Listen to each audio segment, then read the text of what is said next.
Well, this is the new business casual. And actually, I've got two different speeches. One if my suit actually arrived with Air Canada and the flight that I was on, or the one where it didn't arrive. And of course, my flight that was supposed to leave this morning from Edmonton was canceled for mechanical, and they assured me my suit would be coming with the flight that I was on. Well, it isn't. So what you're going to get tonight is actually the field biology talk rather than the professorial talk.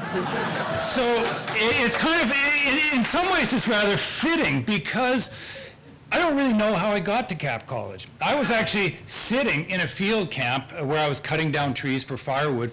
I was supposed to be doing that. I was working for BC Parks up north of Prince George.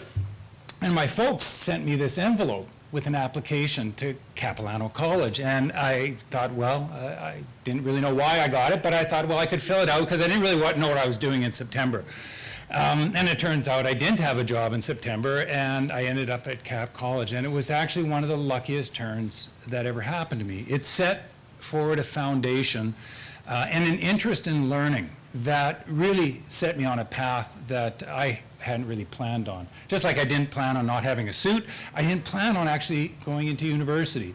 I didn't plan on really becoming a biologist, but when I got to Capilano College, I had this wonderful group of professors that taught me mathematics and chemistry and physics and biology, and actually tried to correct some of my hippie writing that I'd learned in the 60s and 70s, and actually taught me some things that actually inspired me to continue my education. And I think like anything that you build, it's based on a solid foundation, and it's really the foundation I got from Capilano College at that time that set me moving in a certain direction. Now, I never planned as a kid. I was born just down the road at St. Paul's. I never planned to go to the Arctic. And I think there's so many things that happen to us, we're not really sure how we get where we're going. But I hearken back to the courses I took in mathematics at Cap. I still use those fundamentals of calculus that we use to understand the future of how polar bears will respond to a changing Arctic. I use the courses in chemistry because I've studied the effects of toxic chemicals on polar bears. And if you don't have those fundamentals, it's pretty hard to do anything. And of course, it's the English that I learned that helps me write the scientific papers, and also helped me recently write a book on polar bears, which hopefully somebody will actually read more than my scientific papers.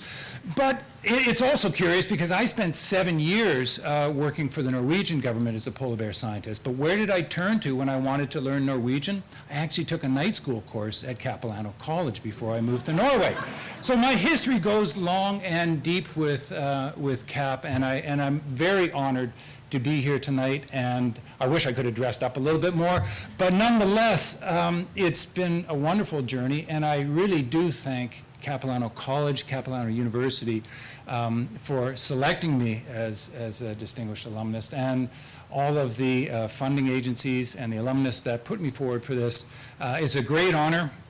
It's very interesting to see how Capilano University has grown, and I look forward to being more involved and coming back and maybe talking to some of the students, because it really is the students that make the difference, and I also think the teachers, and that was really what was the spark. It was the teachers at CAP that made the difference for me. So thank you very much.